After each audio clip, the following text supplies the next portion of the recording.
Let's make some Buffy brownies, starting with Dolly's Fabulously Fudgy brownies. We're going to use the ingredients it asked for.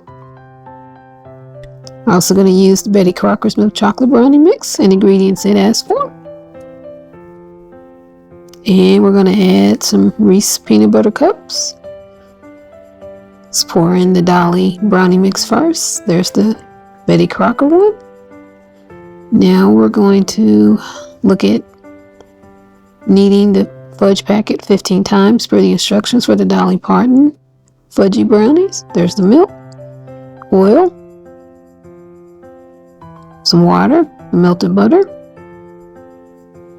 vanilla. I'm using 2 tablespoons and then a little splash more because you can never get all of that vanilla out of your tablespoon. Now we're going to mix it up. Add the eggs. One mix asks for 1 egg, the other asks for 2, so it's a total of 3 large eggs.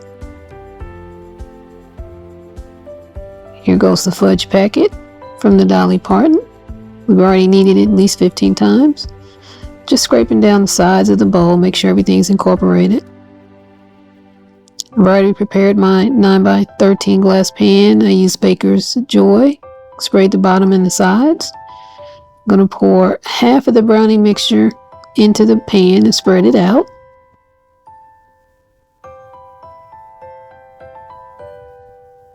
And this is the first time I've done anything like this. Just get in the kitchen, have some ingredients I need to use up. So I decided I'll make some Buffy brownies. Now I'm going to take 24, and these are snack sized Reese cups, peanut butter cups. I want each bite of the brownie to have one of the Reese peanut butter cups inside. Of course, if you use a full size one of these candies, you won't use as many. Now pour the remaining half of the brownie mix on top. Spread it out. Make sure everything is covered. All the candy bars are covered. Get it in all the corners and on the sides.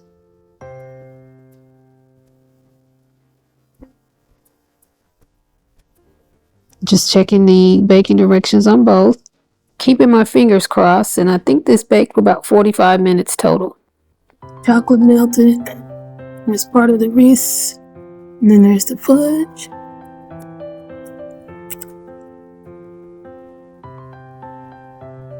That's good.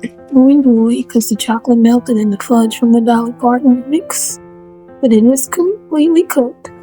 New bakers, the way you can tell, of course, is with a toothpick, which won't work here because it's so ooey gooey. When your cake or your brownie starts pulling away from the sides of your baking dish, you know it's cooked. So I'm gonna go in. I've already been eating it, as you can tell, so that's good. That's 2 thumbs up good.